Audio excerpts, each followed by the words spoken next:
Hello, everybody, and welcome back to our third session, our third slot for the day, actually. For this chat, we're going to change gears a little bit, and we're going to go a little bit off the technical path and dive down a little bit about the economics and the social impact of Bitcoin, which is good because it's always good to remind ourselves why we're all in this, which is because we're part of a revolution that is trying to make the world a better place. So in that light, I would like to introduce you the next speaker, Dr. Charles Evans. Dr. Evans is an associate professor of economics and finance at the Barry University in Miami, Florida, and executive director of the Conscious Entrepreneurship Foundation. Sorry, I can't seem to say that properly, which promotes the use of Bitcoin and other fintech innovations among the 80% of the world's population that is currently unbanked or underbanked. His academic research focuses on Bitcoin, including Bitcoin in Islamic banking and finance, and the blind economists and the elephant, the Bitcoin monetary separation. Those are titles, so just in case you were wondering why it sounds really odd that I'm throwing that in the middle of a sentence. Dr. Evans has been teaching economics and finance since 2003, and he's been involved with virtual currency since the first wave of money punk projects during the 1990s .com era. He is an editor of Ledger, the peer-reviewed journal that focuses on cryptocurrency, and a member of the National Association for Forensic Economics and the Financial Education Association. Please welcome Dr. Charles Evans, who will be speaking to us about the micro-global economy. Yes, thank you. First of all, can you hear me? Yes, we hear you loud and clear. Okay, very good. Just making sure. All right. So yes, as Jerry was saying there, thank you very much for that very kind introduction. This will be one of only two presentations during this conference, if I've read the schedule correctly, that will deal with non-technical issues. The other will be later in the same day of the presentations by my fellow Miamian Andrew Hinckus, who will be discussing legal issues around distributed autonomous organizations. I'm looking at this from more the economics and finance and business side. And the point that I want to drive home is that there's a reason why we are here that goes beyond solving puzzles and engaging in interesting, how should we put this, computer science experiments. So just a little bit of background of why I'm interested in this and how I fit into all of this and how the people that I'm working with fit into all this. Andrew and I both are in South Florida. Most people in the world think of it generically as Miami. Hold on a minute, I see a blinking chat. Oh, I thought my camera, I apologize to the people watching this on recording. There we go. Whoops, what's this?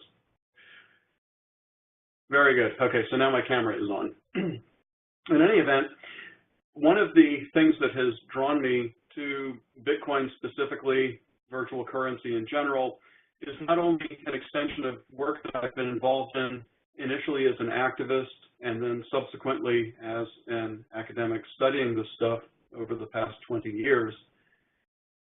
The geographic location has a lot to do with our interest in the business side of this. South Florida is the only net exporting region in the United States of America.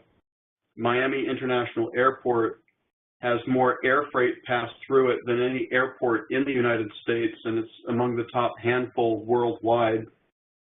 We have the highest concentration of international banks in Miami of any city in the United States. We're also closer to dozens of foreign capitals than we are to Washington, D.C. Miami is home to the NAP of the Americas, one of the largest internet landing points in the world. We're better wired than Silicon Valley, Washington, D.C., and Austin. And we basically live with international trade on an almost pathological level. It's virtually impossible to avoid doing international business when one is based in South Florida. We have an extremely large Venezuelan population, and obviously we also have a huge population of Cubans whose parents and grandparents escaped the socialist utopia just to the south of us. We're almost within swimming distance of one of the world's preeminent tax havens, not literally, but it's an easy boat ride over to the Bahamas. And so when Bitcoin came around, it was just a natural fit with the ambient culture down here in South Florida. And again, I had been involved with some of the online payment systems. We called them e-currencies back in the 1990s. And going all the way back to the early 1990s, the earliest days of the World Wide Web, I was promoting the use of David Chaum's eCash among people who were promoting free markets and libertarianism, minimal government, hard money, things like that, in the developing world that we worked with at Atlas Economic Research Foundation, where I was working at the time.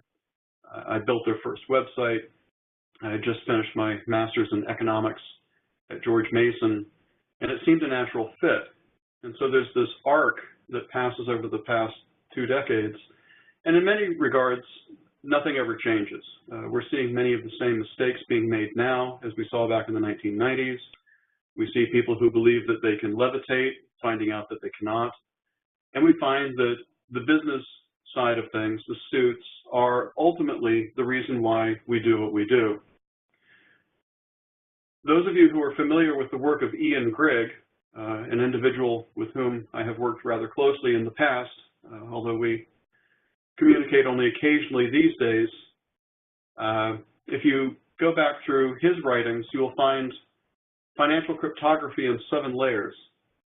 And the bottommost layer of his model is cryptography, the mathematics underlying everything that we do. The second layer up is software, which is more or less where we're stuck today.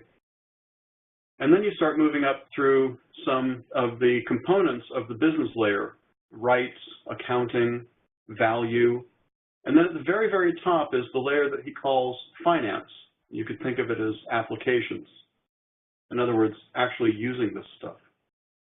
And that's where my focus is at the top of the 7-layer model, as opposed to down on the bottom 1 or 2 layers. Actually, the bottom layer, the cryptography, is pretty much settled at the moment until quantum computers come around, perhaps.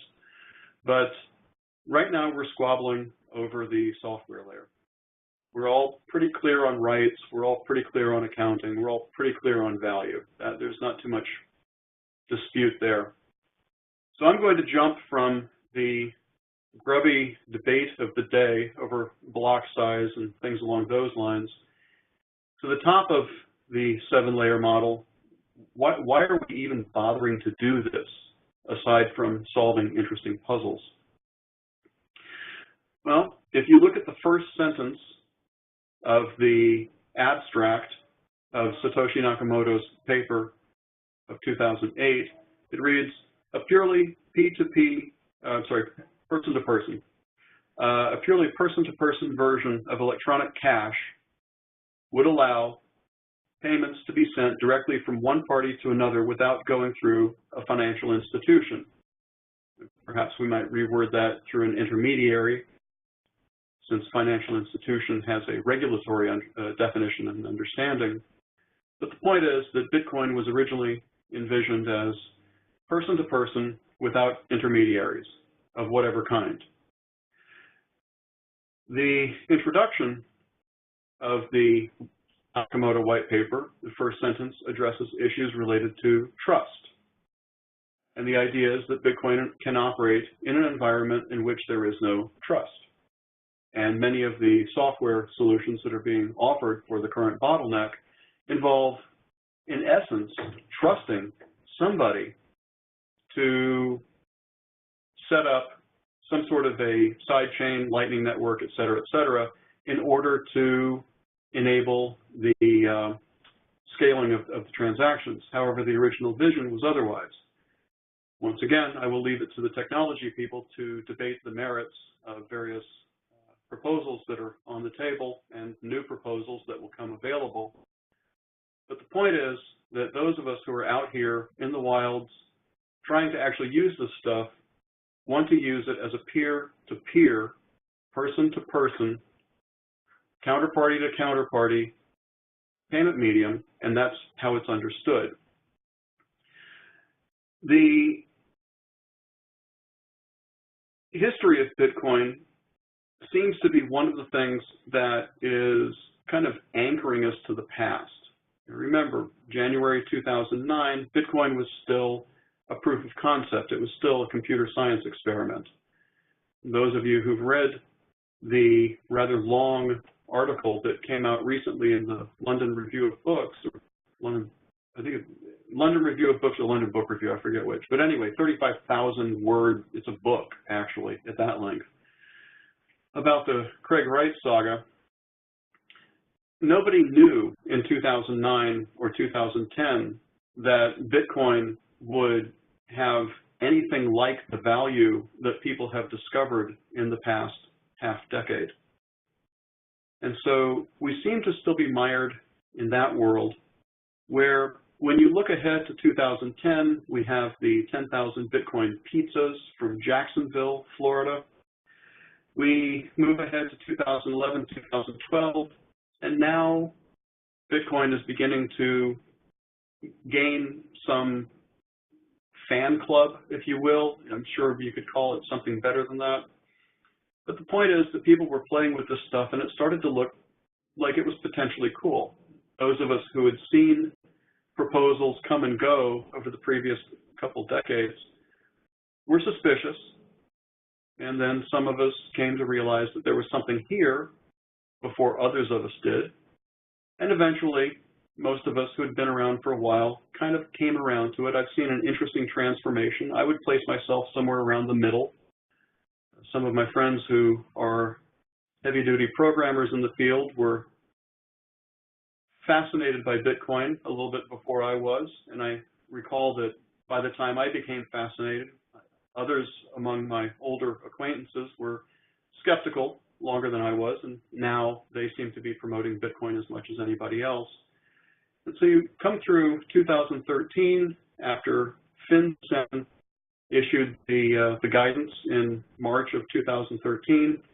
They didn't say kill it with fire. They said here's what you need to do in the United States if you want to buy and sell Bitcoin with the public. And then over the next 2 years, the other three-letter agencies within the United States, and then the European Central Bank, Bank of Japan, Bank of England, on and on and on. Most recently, the IMF, the World Bank, even the Bank for International Settlements have all said relatively good things about Bitcoin. What a wild ride it's been. Well, that sounds fun for white people in rich Western, northern countries. But I live within bicycling distance of a very large community of Venezuelans who escaped Hugo Chavez's socialist paradise. And now Venezuela is descending into anarchy. And many of the people around here are using Bitcoin to send to their relatives down in Venezuela so that maybe they might not starve to death. We have Cuba just to the south of us. The United States and Cuba now finally getting rid of the anachronistic half-century of nonsense that was the embargo. We're not quite there yet, but we're getting very close. We have regularly scheduled airfares. There are billboards along the roads here in South Florida advertising the ability to buy telephone minutes to send to your relatives in Cuba. The Argentines and the Brazilians have been using Bitcoin now for several years to get around the currency controls in those countries. We also have a very large Argentine community here. We have a very large Brazilian community. And these are the people who are using this stuff. You won't find their home addresses on CoinMap, by the way. If you go to CoinMap and you look to see where Bitcoin is being used in Silicon Valley, oh, look, I can buy pizza in Silicon Valley made by a robot. 30 minutes or we'll kill John Connor. Brooklyn, Amsterdam, Kreuzberg in Berlin, all these places where you can buy cups of coffee with Bitcoin. If I dare say that's one of the stupidest uses for Bitcoin. Bitcoin's highest and best use is small-scale cross-border transactions for which the banking system fails us, and in particular among those worldwide who are poorly served by the banking system. Those of you who have access to the Google can Bing it, and you'll find very easily that something like 20% of the people in the United States are underbanked. This is why we have check cashing places. This is why we have the ability to pay our utility bills at some gasoline stations, at some convenience stores. This is why we have Western Union. This is why we have MoneyGram, because the banking system fails a large segment of the population, not all of whom are here illegally. You take that worldwide, you'll find different numbers. You have to look at what the denominator of the fraction is. Sometimes you'll see that it's 50%, sometimes you'll see it's 85%. The 50% number typically is 50% of the adults in the world. When you throw in the children, consider that the average age worldwide is less than 28 or 29 years old. The majority of people alive on this planet are young. So if parents don't have access to banks, that means that you're going to have several of the children who also do not. So somewhere between 50%, 80% of humanity, depending upon how you count these things and whether you're talking about only the adults or everyone. The point is that the majority of people in the world are underserved or even completely unserved by the banking system. But an increasing proportion have access to the internet. And in fact, if you look at some of the recent annual reports from the International Telecommunications Union, by their estimates, there are more internet-connected devices in the world than there are humans alive on this rock. And it's still increasing, obviously. It's not going to increase exponentially forever. But the point is, once you have more internet-connected devices than you have human beings, that's a lot of people who have access to information. If you have a smartphone, if you have a computer that's connected to the internet, then you have the ability to transact in Bitcoin. So a few years ago, some of the advocates of Bitcoin down here in South Florida, and we have one of the, I hesitate to say one of the most active because then I have to actually quantify that, but we have a very active Bitcoin community here in South Florida. And the community runs a rather interesting spectrum of personalities. So you have Andrew Hinkes. I've just been notified his talk is actually tomorrow, not later on today. But you have a lawyer like Andrew Hinkes. There's another lawyer here in town who focuses on Native American issues and Bitcoin. Blake Trueblood is his name. And we have somebody else here who is extremely active in the money transmitter space, Andrew Idelman, who is also a very strong supporter of Bitcoin. And then we also have Chris DeRose and Joshua Unseth of Bitcoin Uncensored, and pretty much everything in between. It's an interesting squabbling mass of Bitcoin supporters.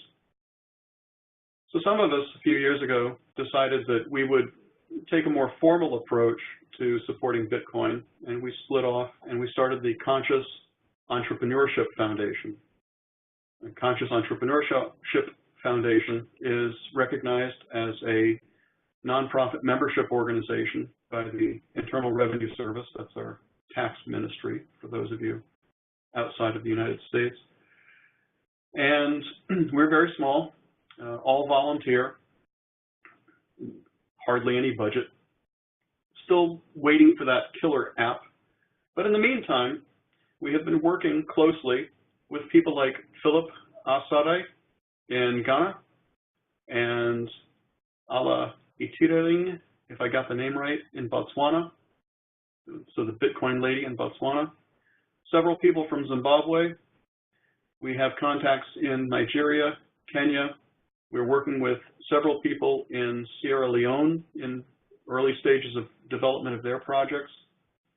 And what we're finding is that the people in sub-Saharan Africa are leapfrogging from unbanked to operating as bank-free in the same way that in the prior generation, they leapfrogged from unwired, when they did not have telephones, to wireless when they had mobile phones, bypassing wired landline telephones altogether.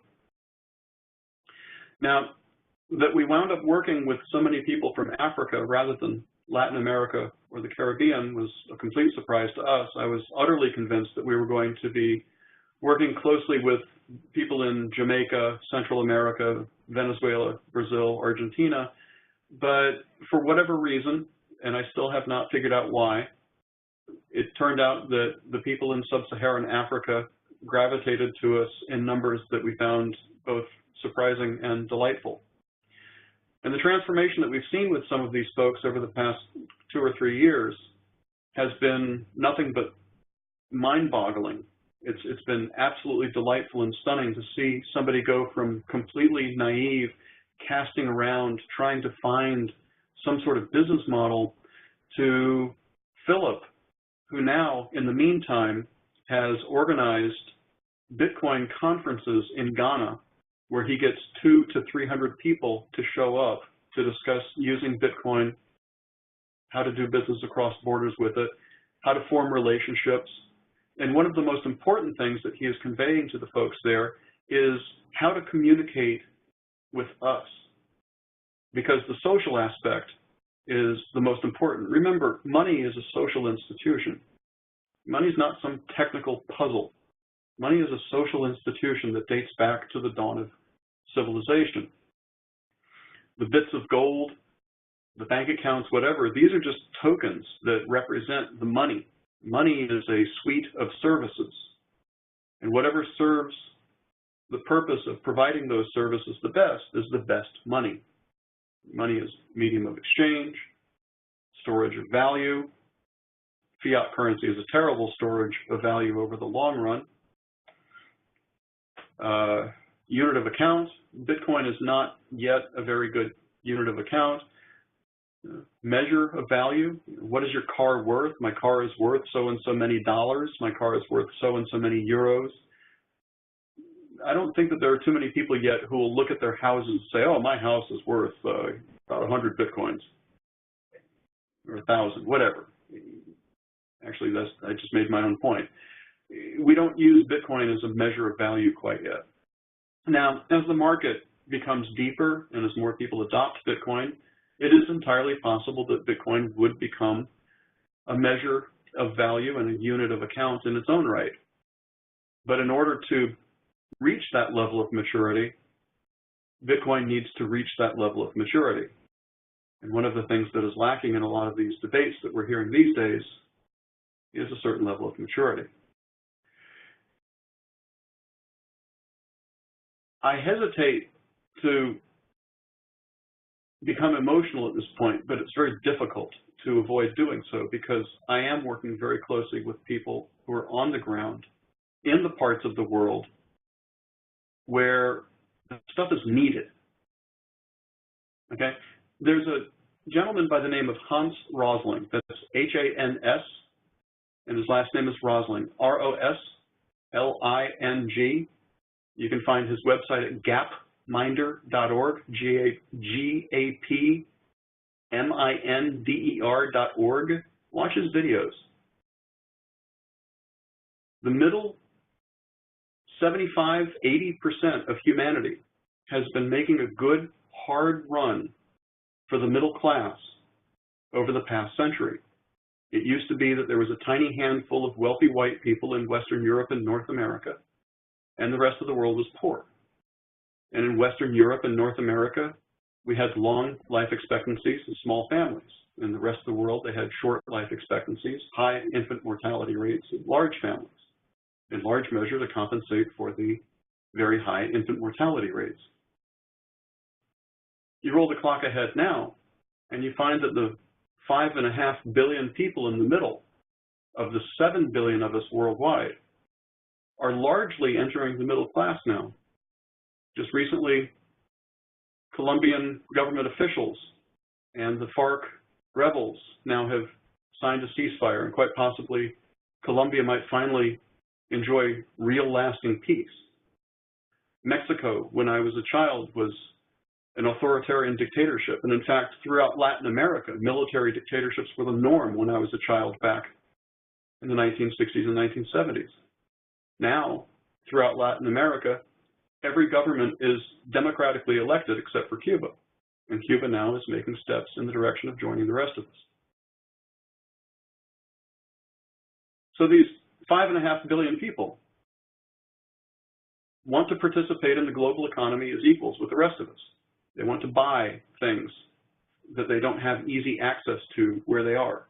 They want to sell things to us that they can provide at a lower price than others can. They can provide certain labor. I understand that there's a relatively large community of accountants in Kenya that are available for frighteningly low prices. And on and on and on. And what we need is a Bitcoin that can handle the influx of all of these people. Now, people will look at the blocks right now. Some of us look at that and we say, oh, the blocks are full. Somebody else will counter, oh, no, it was only 90%. I gather from some of the reading that I have done on some of the technical side that 90% is actually full. But I will leave it to the technology people to discuss the details of that. But the point is, even if the blocks were only 80% full, that's today. But when we get Nigeria using Bitcoin, and when Nigerians are using Bitcoins to buy goods and services from Chinese to send to Nigeria from China, and when the South Africans are selling goods and services to people in Latin America, when the Brazilians begin working with the Portuguese-speaking people of Africa, and perhaps even Macau, this thing's going to take off. And if this Harley continues to have training wheels on it, then people are going to migrate to something else. That's a fact. Now again, the people who are squabbling down there at the software layer, if you look at Ian Gregg's 7-layer model, way down there at the bottom at layer 2, they're squabbling about how to design the software. Up here at the finance layer, the layer that basically describes why on earth we're even doing this. Just go back and read Nakamoto's white paper. Why are we doing this? We're doing this because it's person-to-person medium of exchange.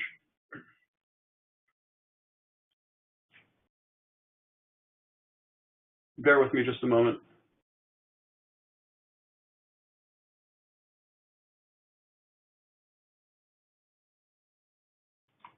There was a cryptic message in the little chat window. I'm sorry, the word no. Oops, maybe somebody's explaining. I do apologize for this. Hang on a second. There we go. I am still good. Okay, all right, I can do that. So somebody told me I'm still good. Tell my mom. In any event, as I said, we're looking at people like Philip, we're looking at people like Allah, and we're seeing how Bitcoin is actually being used.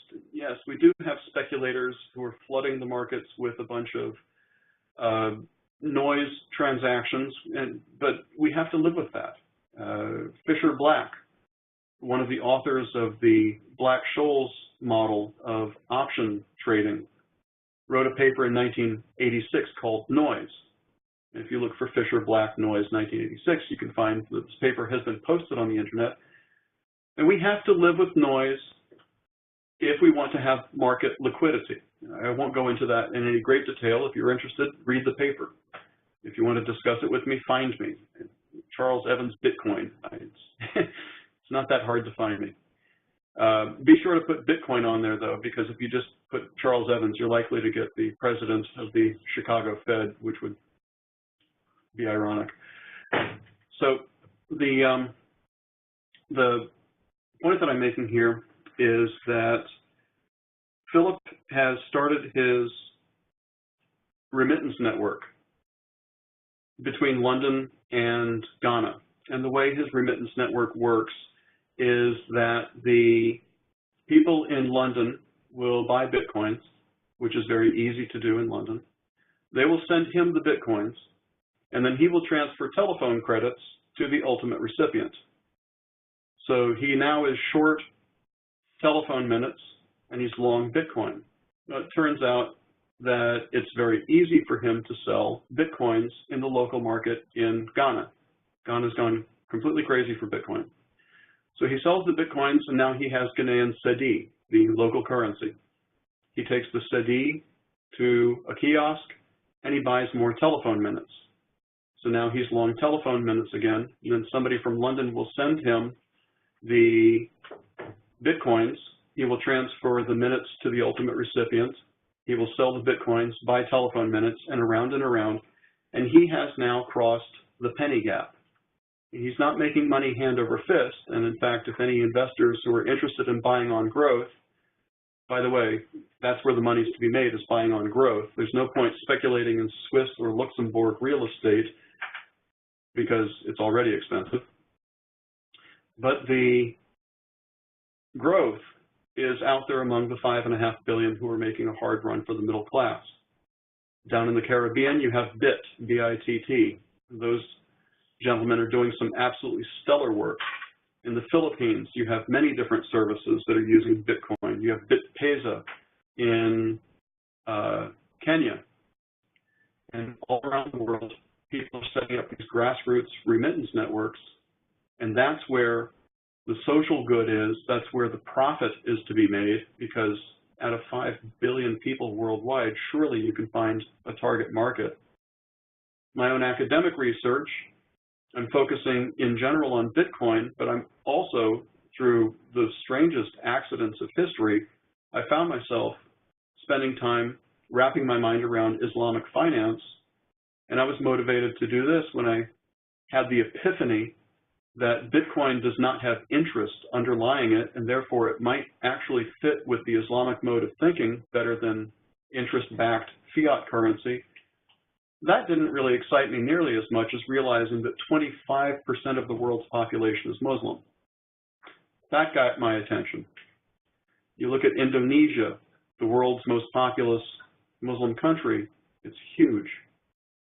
And that's the world that we're looking at. We're looking at vast numbers of human beings on this planet who are underserved by the status quo systems. And if the blocks are full, they're going to go someplace else. That's a fact. It's that simple. And so I am very quickly running out of time on my little slot here. I obviously could go on for quite a long time. But the point that I want to make is, from the economic side and from the social side, 7 billion people on this planet. Now, unfortunately, the bottom 1 billion are still living in abject poverty, and I don't know what to do about that. It is unfortunate and it's very sad, but when you come up to the middle layer, that 5.5, that 5, whatever it is, and probably about 5 billion in the middle, that's a lot of people. And they're all making a good hard run for the middle class. And that's our target market. And if we can't serve them, they will take their business someplace else. And that would be a real shame. So I think what I'll do now, I'm going to do two things. The first thing I'll do is I will stop talking in just a moment. The second thing that I'm going to do is I'm going to turn off my camera for just a moment. The reason being that my cat is in the closet behind me trying to get out. And if I don't let her out, she's going to become a nuisance. So you're going to give me about 30 seconds to get my camera turned back on, and I will take questions in the chat in the Q&A section. Hang on a second. Before I do that, okay, I have questions, and I have some questions here, and I will get to them in just a moment, and you will please bear with me.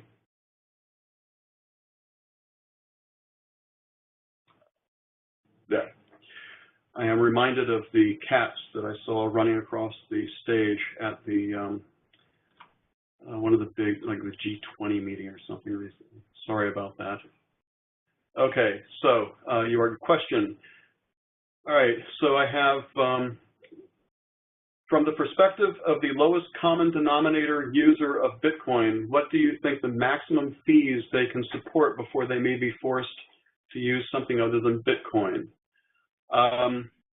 Well, obviously, since they've been willing to pay the usurious prices at Western Union, and I sincerely apologize to anybody who is listening to this from Western Union, but you're used to it. I have been to money transmitter conferences. Everybody hates you.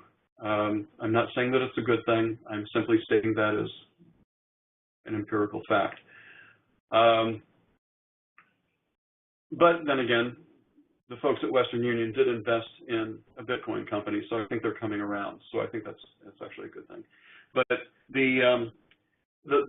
you have to look at the convenience of using MoneyGram and the convenience of using Western Union and the expense involved of using Western Union. So Bitcoin is considerably more inconvenient than Western Union, and therefore the maximum that people will put up with will probably be substantially less than the Western Union fee, just because Western Union is familiar. To put a specific number on it, that's hard to say. But the point is that the market would probably bear transaction fees substantially higher than we like. But remember, that's going to mean that there will be fewer users of the system. So if your goal is to price people out of the system, then yeah, go ahead and test the waters and see what the highest price you can get away with is. On the other hand, if you're looking for mass adoption, or alternatively, if you're looking for people to use Bitcoin rather than thinking that Litecoin might be a plausible alternative or that Ethereum might be a plausible alternative, then I would flip this question around and I would ask, why are we even asking this question? Why are we asking this question? Last I recall, when I was reading things online 2 years ago, we were talking about we were going to undercut Western Union and it was going to cost us 4 cents to send any amount of money around the world. And now somehow the debate has been turned around to be, oh, how much can we get away with? And that's new. Where did that come from? And why is it that when it was people in Western Europe and North America playing around with Bitcoin and experimenting with Bitcoin, crowing very proudly about the fact that we can send any amount of money around the world for 4 cents, why has that been turned around to how much money will guys in Africa be willing to pay before they use something else? That's backwards. Unfortunately, historically, it's not, but this isn't the place for that. Let's see, so then I have another question. The guy who was selling phone minutes for BTC, how is he paying for the BTC in London? Oh, okay, one more time. So Philip does not buy the Bitcoin in London. The people in London are the people who are remitting money to their family members and their friends in Ghana. So they will buy Bitcoin by whatever means, whether it is local Bitcoin, which has premiums, or whether they use Bitstamp or whatever. That will vary from person to person. The point is that it is relatively easy to purchase Bitcoins in London, which is very fortunate. Now, there is a large Ghanaian population in the metropolitan New York City area. The issue there is that, well, because of New York and the BIT license and because of the other regulatory issues related to doing business in the United States, we have advised Philip to focus on London for now. And if the people in the New York area or anyone in the United States happen to find out about his service and they spontaneously discover his service, then I suppose they would be able to send him some Bitcoins. But as far as promoting his service here in the United States, even by word of mouth, we've advised him not to. This is actually a subject of an entire separate session about the scandalous regulatory situation here in the United States. It goes beyond absurd, and it's standing in the way of real progress among real, honest-to-gosh, living people that I could introduce you to right now. But like I said, that's another talk altogether. So anyway, the answer to the question: how are the people in London acquiring Bitcoins? They're purchasing them by whatever means are available to people in in London, and there are many. Let's see now here. I've got 12. Okay, good. So at 12:33, Free Trader Smiley Face asks, how long do you think Bitcoin can maintain its network effect if it doesn't lift self-imposed limitations and return to a path of unrestrained growth? What do you think is the competition? That's pretty much the name of the game. Whoever can answer that question accurately wins, or the rest of us lose, or I don't know how you want to put that. But how long can Bitcoin maintain its lead? Bitcoin still by far has the longest and heaviest blockchain. That is something that is valuable. And as long as Bitcoin continues to have the longest and heaviest blockchain, Bitcoin is indeed the blockchain. I'm not going to say anything either good or bad about Ethereum at this point because it still remains to be seen what happens there. They have a lot of buzz going on, but it's also very, very early. And there were a lot of projects back in the 1990s that had a lot of buzz very, very early. And we need to just wait and see if there's any substance behind all that. Only time will tell. What do I think is the competition? Obviously, Ethereum has the public's imagination, so Ethereum would definitely be that. I haven't seen much about Litecoin in quite a while.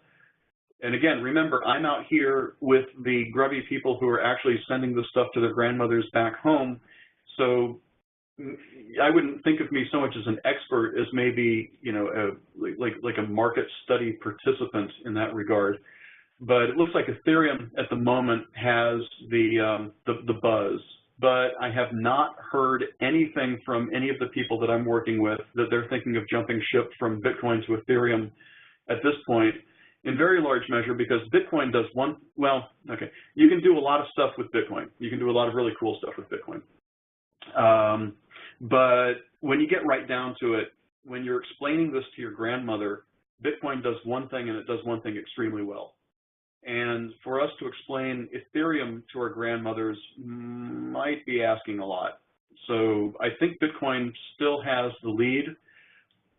What I think is more likely to happen, and this would be looking back on the early days of the internet, going back to the 1990s. I mean, I'm old enough to be one of those people who was weird when I put my email address on my business card back in the early 1990s.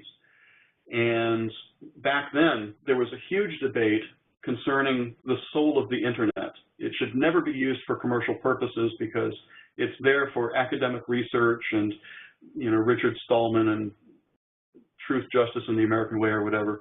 And I remember how shrill and how angry the screams were when the suits showed up. And it was kind of like a general admission concert at a stadium. So some of the people who were diehard fans showed up early. These are the early adopters of the internet, the early adopters of Bitcoin. So they arrive at the stadium and they lay out their blankets. And then the next person shows up and sees there's somebody who has a blanket laid out waiting for the concert to begin. And so this person will lay out his or her blanket, you know, a little bit over to the side so that they don't infringe on each other too much. And other people show up and they set up their blankets. And after a while, as we get closer to when the show's about to start, people start to kind of crush in a little bit and they're stepping on your blanket. The people with the blankets oftentimes feel a little bit annoyed. Get your feet off my blanket, man. After a while, it gets to be so tight that you have to pick your stuff up, you can't move your arms, and you're crushed in so tightly there's no hope of your getting out of the crowd. The show's about to begin. That's when the suits have shown up. And where there's money to be made, the suits are going to show up. First of all, the scammers show up, and we're already seeing them. So the natural progression is, first of all, the scum, and then it rots, and then the real plants grow on top of it. And so we're already seeing this process. I think what will happen is, as the suits join in and the propeller heads get screamed into silence, that you're going to wind up seeing mining farms being set up by people other than hobbyists and other than people out for a quick buck. You're going to start seeing the JP Morgans, you're going to start seeing the IMFs setting up mining farms, potentially. That's a hypothesis. So check in with me a couple of years from now and see if my prediction came true. But I think what will happen is as the suits move in, the tone of the entire industry will change. And those who were there in the early days are going to be extremely unhappy about it. And all I can say is I apologize for the inconvenience, because where there's money to be made, the people with money will show up. Can I talk about the difference between BitPesa and Bitcoin? BitPesa is a service. You can think of it as being a kind of like a, this was Peter Chipper, Peta Chipper, asked, can you talk a little bit about the difference between BitPesa and Bitcoin? So BitPesa is a service where somebody will send Bitcoins to BitPesa with instructions to transfer value to somebody in Kenya. I think they work in Tanzania as well. And I understand that Philip in Ghana was talking with the BitPesa people, but I don't know if anything's come of that yet. You'd have to ask Philip. But so BitPesa is a service, and Bitcoin is the token that is transferred to the users of that service. So Bitcoin is the coin, BitPesa is the transfer service. So let me see, more examples of projects or ideas or research using Bitcoin in Islamic nations. Thank you. This is Amgad. Wants to know about examples of using Bitcoin in Islamic nations. I would, number one, okay, this one's going to be easy to find. Search for Charles Evans Bitcoin Islamic Finance, and you'll find my paper. It's out there. It's available through LinkedIn. I think they put it up on SlideShare. So grab the paper. I'm working on a follow-up right now that addresses precisely those questions. For example, one of the major differences between Islamic finance and conventional finance is instead of lending you money to buy a house, which would be the conventional way of providing a mortgage, or instead of lending you money to buy a car, the way it would work under Islamic rules would be, I buy the house, and then you buy the house from me. Or I buy the car, and you buy the car from me. This is a much more conservative way of doing business. It prevents a lot of transactions from taking place during the good times. But interestingly enough, when the crash comes, they get hit a lot less hard. So you lose some of the upside, but you also lose the downside. So you get the good with the bad. So one thing that you could look at would be things like crowdfunding. Now, okay, before you do this in the United States or any other country where I sleep or where I might visit, okay, before you actually do any of this in any way that it would blow up in my face, talk with a lawyer. Talk with several lawyers. So I'm speaking strictly as an academic. I'm speaking strictly as a person who likes to ponder interesting questions. I'm not, basically talk to Andrew Hinkes, who will be talking about some of these legal issues. So everything that I have to say from this point forward is strictly for entertainment and educational purposes only. I'm neither licensed nor qualified to offer financial advice, et cetera, et cetera. So what you do is, no, you crowdfund a fund that buys houses for people and then sells the houses to those people over time. And you're allowed to discount. So in other words, if these people are going to take years to pay you back, you're allowed to buy at one price and sell at a different price. And so you could do this with mortgages. You could do this with car loans. One thing that's really, oh, thank you, Jerry. Jerry just said that I can keep talking to myself. So with regards to not just the Islamic finance, this is in general. So what I'm about to say now applies to the Islamic finance question as a subset of a bigger question. So mortgages. How can you provide loans to people to buy houses in places where mortgages simply are impossible? If you can solve that one, there are billions of people who will beat a path to your door. How can you provide car loans? Remember, you have to get paid. How about insurance? Liability insurance, car insurance. I have read not too long ago that it is virtually impossible to get automobile insurance in many parts of Africa. So picture, you sink your life savings into this car, and then something happens to it. You're wiped out financially. That's going to slow you down. The car or the truck might very well be the thing that will enable you to stand on your own feet economically. You know, like here in the United States, you might get a car loan to buy a car or to buy a truck. So you get a loan to buy a truck, and then you get an equipment loan to buy a lawnmower, and you get another loan to buy a trailer, and now you have a landscaping company. You go and you hire people to work with you to cut people's grass. You take the money from cutting the grass, you pay for the truck, you pay for the lawnmower, off you go. If something happens to the truck, the insurance will cover your loss. And you are now standing on your feet and you are self-sustaining. Now imagine you live in a place where you cannot get the truck loan, you cannot get the lawnmower loan, and you cannot get the insurance. What are you going to do? You're stuck. Now multiply that by 5 billion. That's the world that we're going into. With multi-sig wallets, we can mimic a lot of the international payment services that are out there. OnGod has just suggested credit unions is another thing that we can organize, and there are ways of doing that. And so the point of all this is that when you come up to the finance layer of Bitcoin, the world is wide open and just screaming for you to solve even just one of their smaller headaches, and you'll be naming islands after yourself. It's that kind of crazy. And this is one reason why, if you do catch up with me when I'm not presenting at something like this, when you catch me privately or pseudo-privately on Facebook, one of the reasons I bang my head against the wall when I get discussing this sort of stuff is there is a world of opportunity out there, and we're busy squabbling over the blocks are full. And it's just like, you've got to be kidding me. Let's see. From Doug. Hi, Dr. Evans. Do you know or work with anyone from Stellar? I do not, unfortunately. I'm unfamiliar with that one, who also seems to help the underbanked. Oh, and I want to talk to them. By the way, great to see you speaking here. Oh, thank you very much.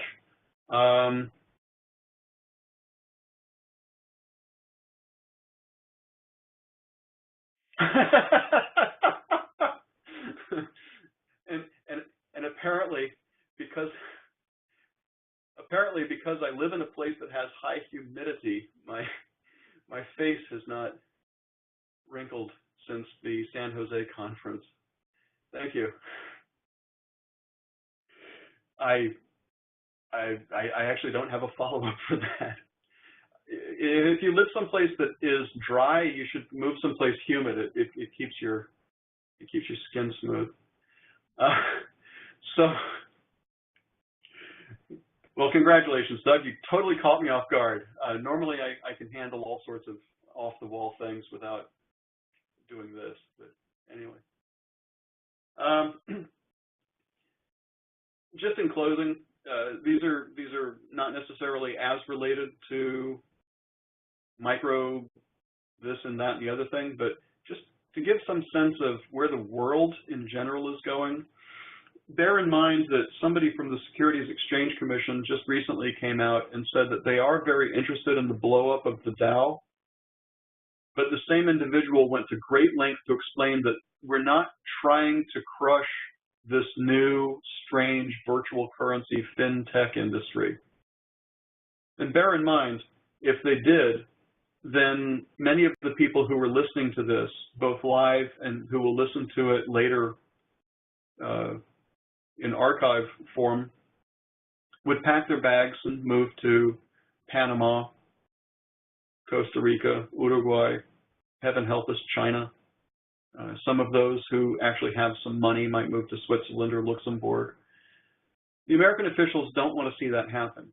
American officials, by and large, recognize that we live in a world in which, in the absence of exit visas, you can pack your bags and leave. And they like the cool stuff to be here. They like that the New York Stock Exchange, which is the world's largest stock exchange, is in the United States. They like that NASDAQ, the world's second largest stock exchange, is in the United States.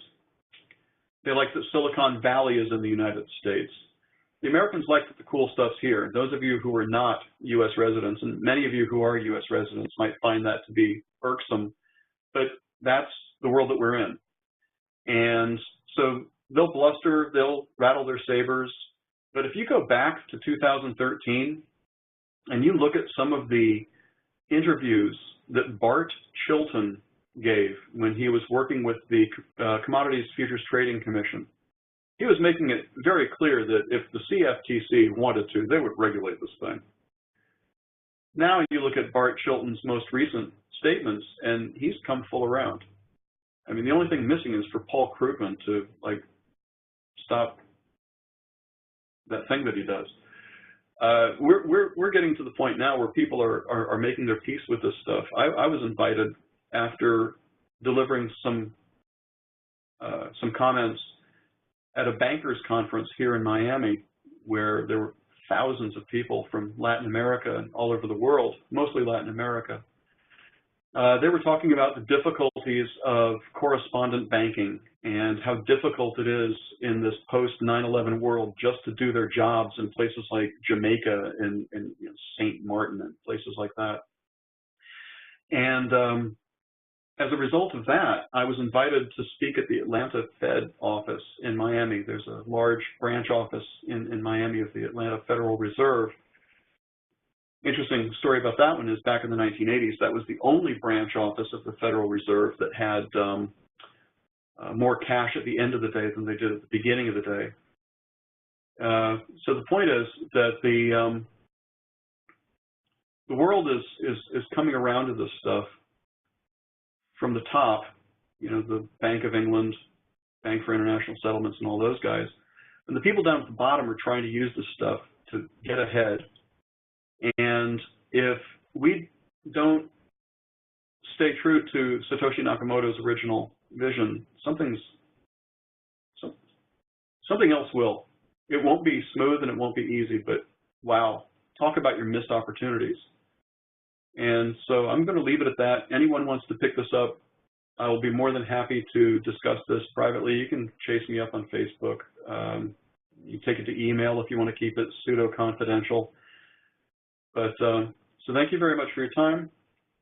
You've got the name, and anybody wants to discuss any of this stuff, I'm more than happy to introduce you around. And I want to thank you for your time. So you all have a nice day.